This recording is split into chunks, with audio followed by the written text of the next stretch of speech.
Good morning, everyone. I know it's been a very long time since I've been on live. Today, I just happened to have a little spare time, so I thought I would come in for the new year, just to encourage everyone and to also check in with you all. I'm really blessed beyond measures. Even though you have your ups and downs, I can still attest that I am blessed, and I wanted to come in and share a little. It's not a testimony, it's really to affirmation and encouragement to us all. None of us is in this alone. Some of you may feel that you're alone. Some of you have experienced losses because of this coronavirus. Some of you have experienced great grief losses of loved ones, friends, associates, co-workers, church brothers and sisters. It's been rough. It's been a very rough year. But today we are at the end of the road and of 2020. We can kiss 2020 goodbye and welcome in the new year. And in doing so, welcoming in the new year, you first gotta revamp your mind. You gotta program your mindset, because this is the thing. Our mindset can be altered. It can be distorted. It can be confused. It can be manipulated.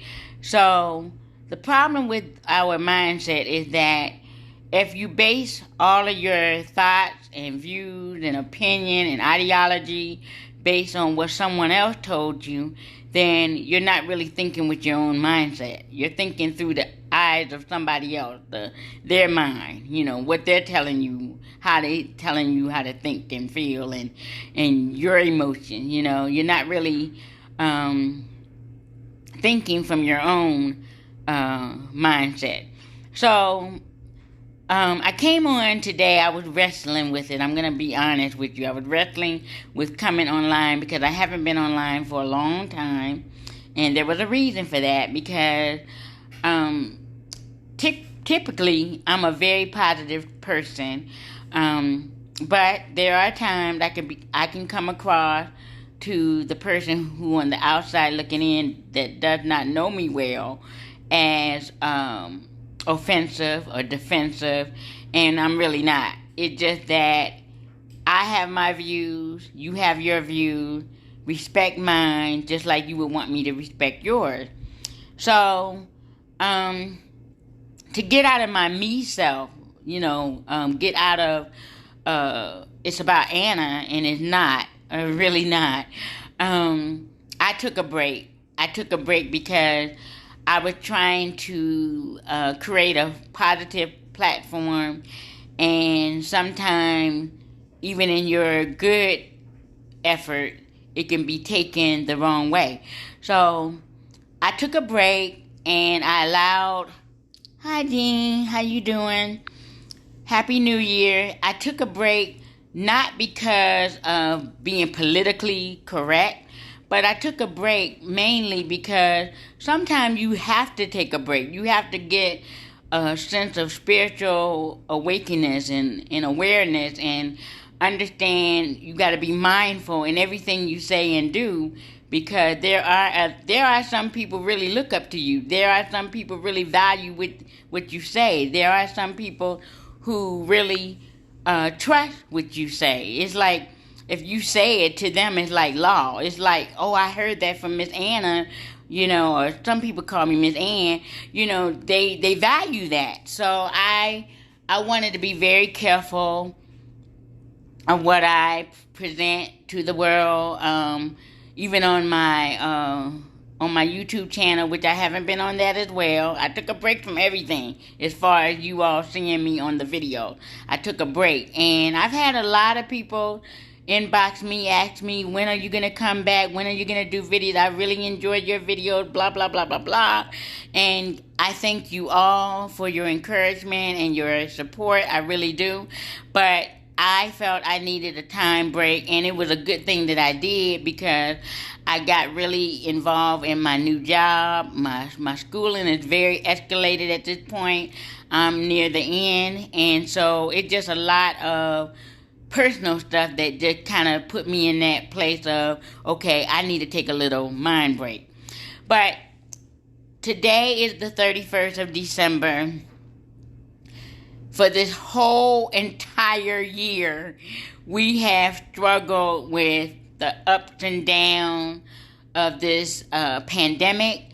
We have struggled with the ups and downs of the election and the electoral, and now the ending of an era of one president who's leaving out of office. We've had so many ups and downs of our emotions.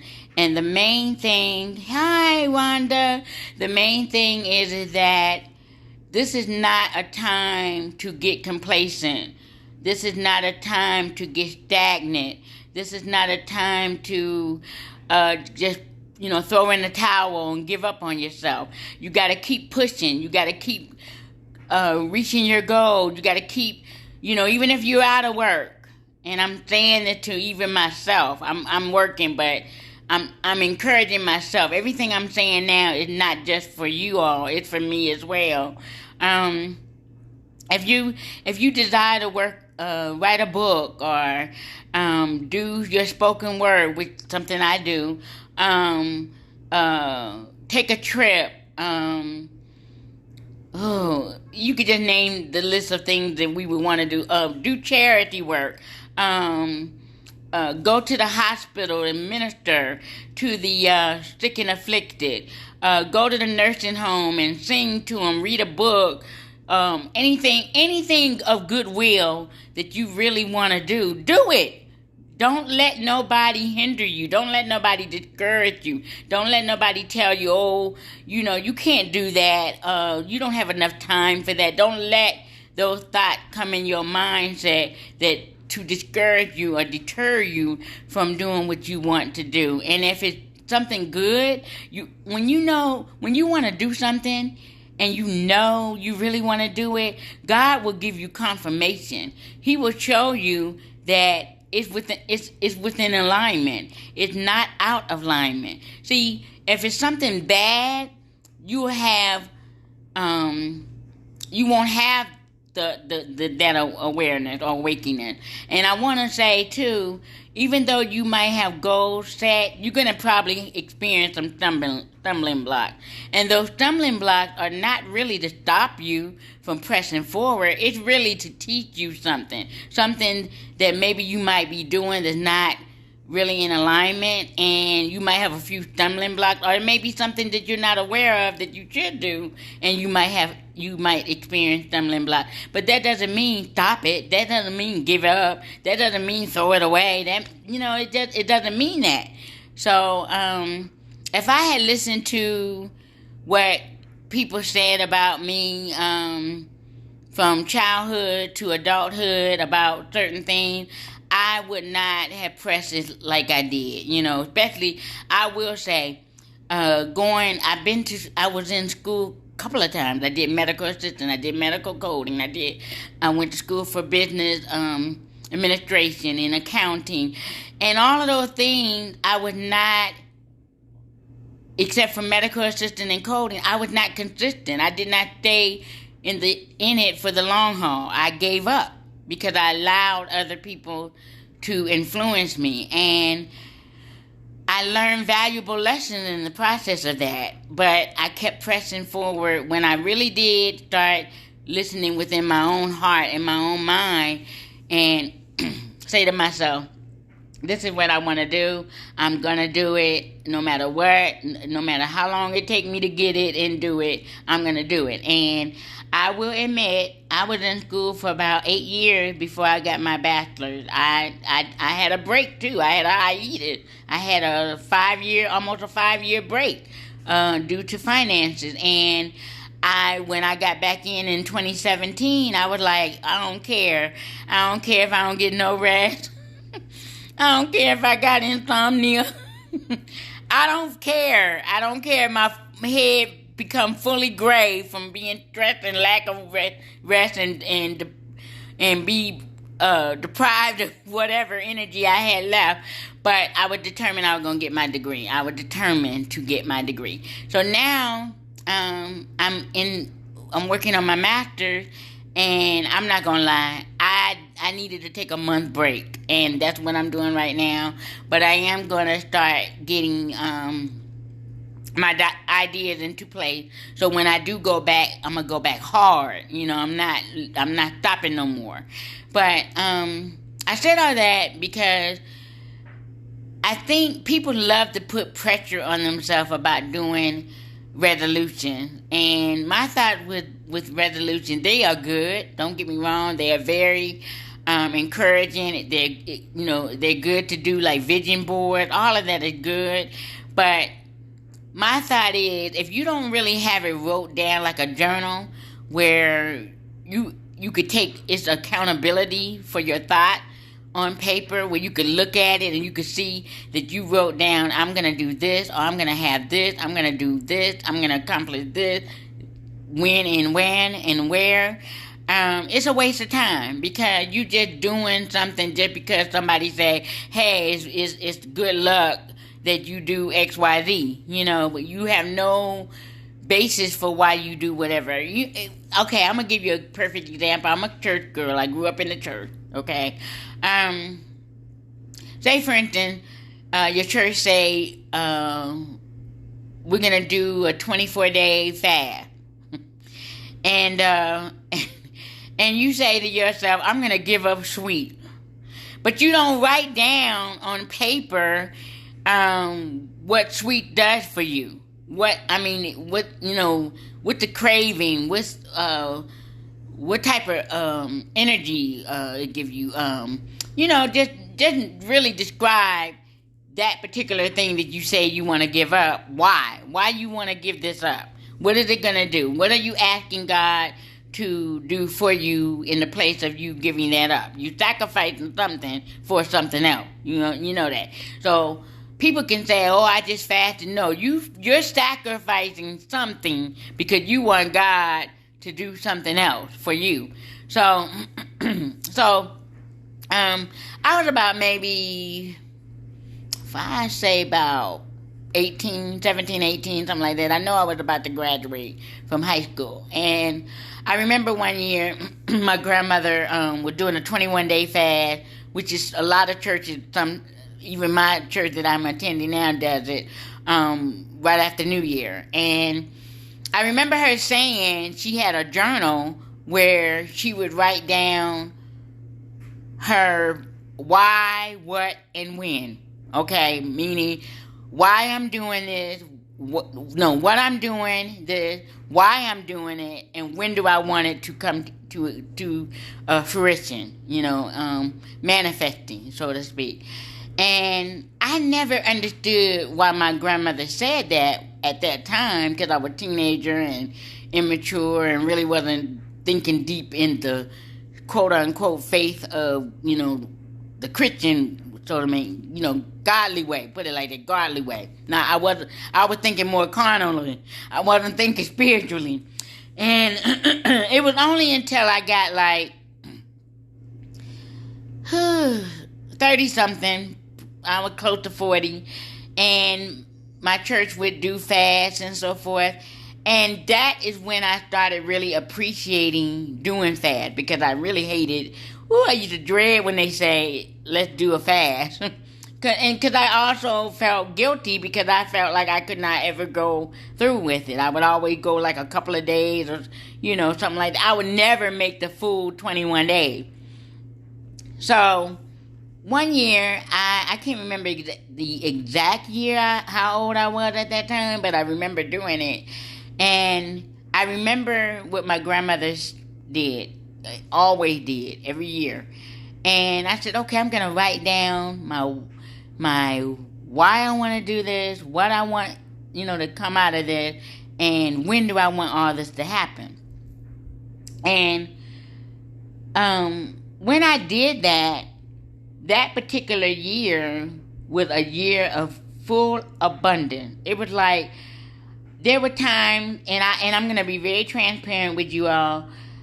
I would have a job because I was working for years seasonal with the Internal Revenue, and whenever we would furlough, I would pick up another job through the temp agency. And that particular year, I ended up having like 6 jobs when it was time for me to do my taxes, because a job or an assignment would end, and the next thing I know, another company was calling me for a position. I mean, I just had abundance. But I never wrote on my list during fast that I never wrote about money. I didn't. The way I wrote it was, I asked God for, the way I put it, I said, I didn't even say financial blessing. I asked God for abundance blessing. And I didn't know that abundance can be categorized as your money, your finances. And then I wrote, y'all might probably think, oh wow, I'm a deep thinker, so I said abundance. And then my other one was to God, to excel my children, their learning, right? And then I asked God to make the way or open the path for me to go back to school. And that year, toward the end of that year, I started talking to different schools, but I had not made a decision.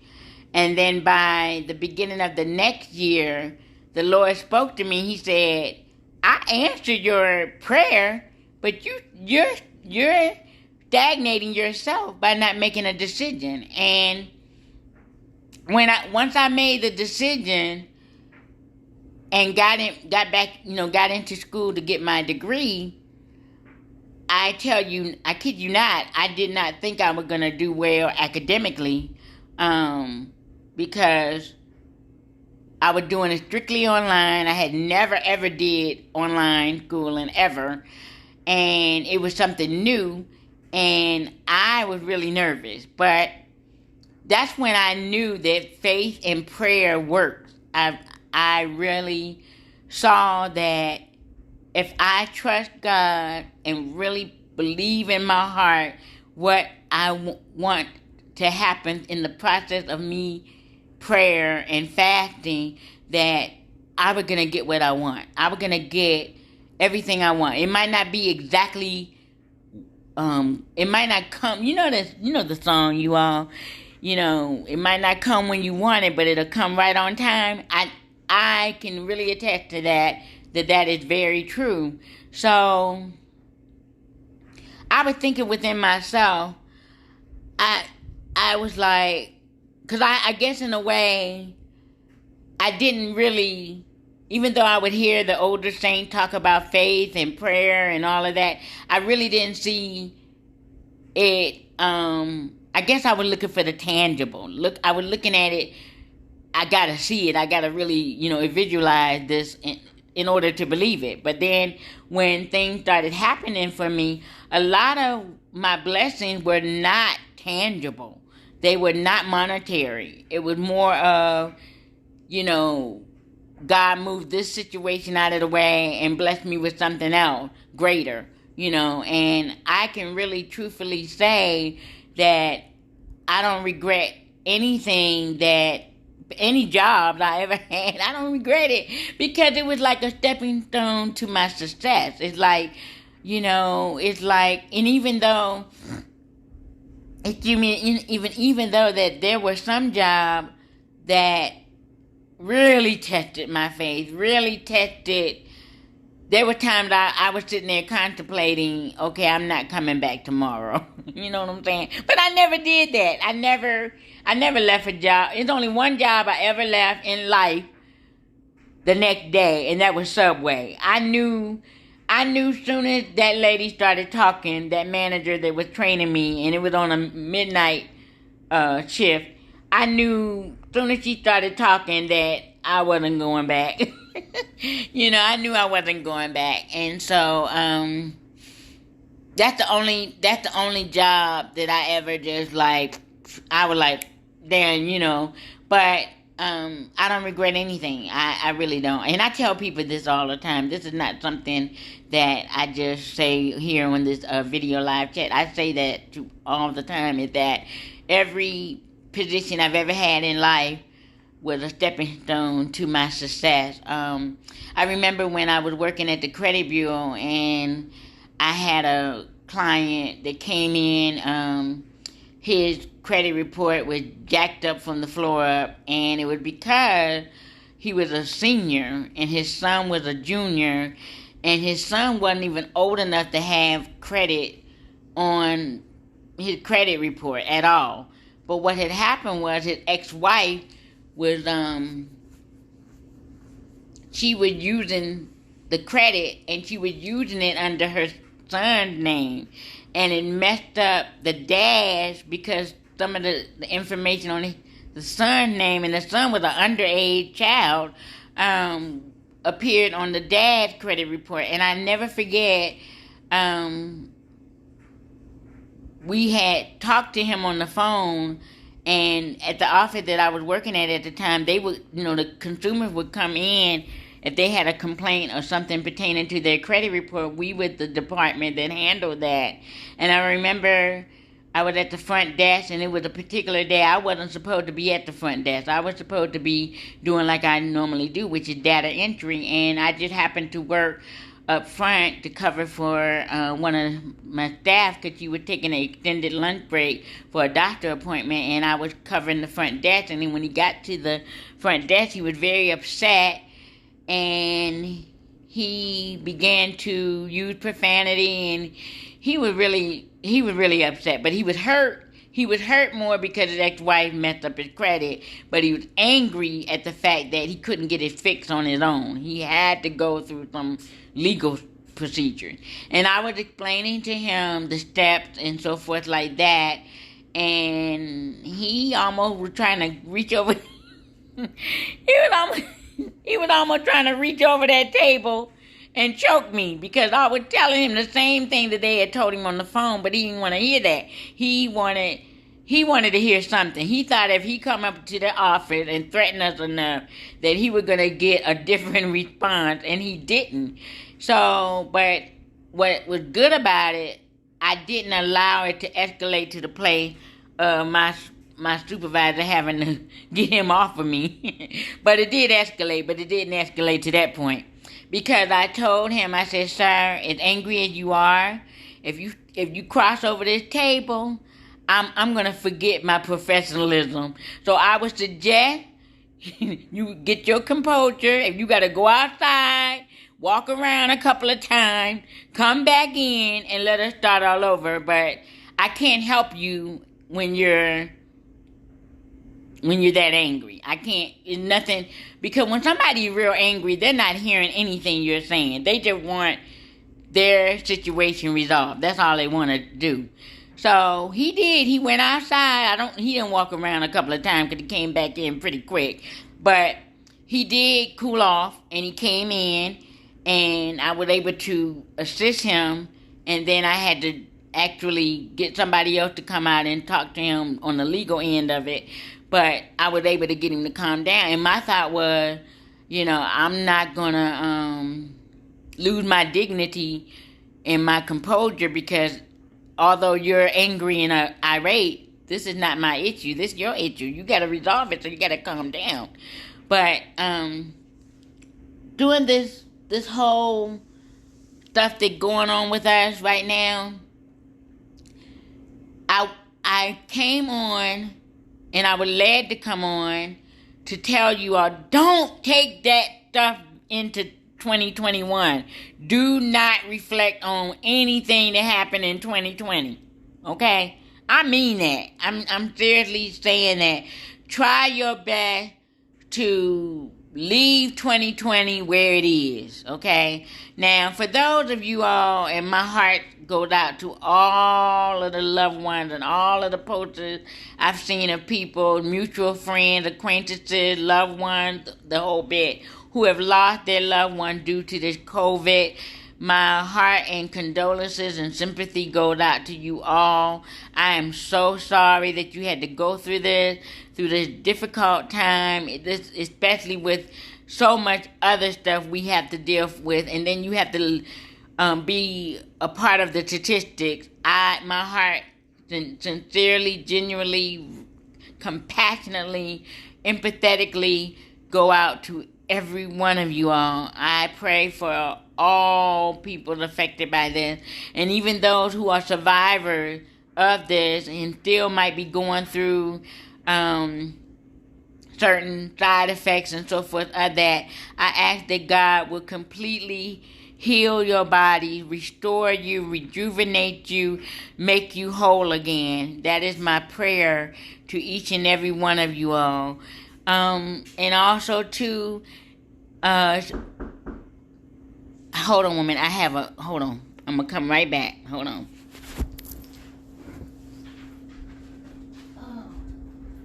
Oh, yes. Hello. Oh, you heard Aaron? Yes. Oh, you did? Yes. I get your name, please. It is. Okay. Last name? Tanner. T-Y-N-E-R.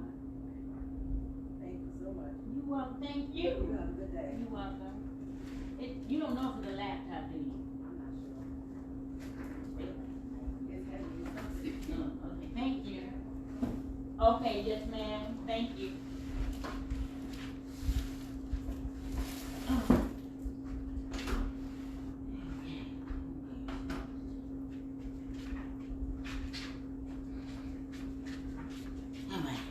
Sorry about that, y'all. I had a... Whew. And they are here before 12. Thank you, Jesus. I'm glad I listened to my first mind. I did not go and stop and all of that. Okay. All right. So I'm back. But, yeah, I'm about to close and get off of here. But I wanted to say to everyone, Happy New Year. Have a very, very blessed, bring in the new year on a positive note. Keep your spirit, your vibration high, and whatever your faith and religion might be, I wish you all the best in all of your endeavor. And just know that I'm your sister, your friend, and I love you all, and peace be all to everyone. Have a beautiful, blessed, Happy New Year and holiday. Be safe. And as you always know that I always ended up with, be embraced, be empowered, be encouraged by the grace of God. Love you all. Peace.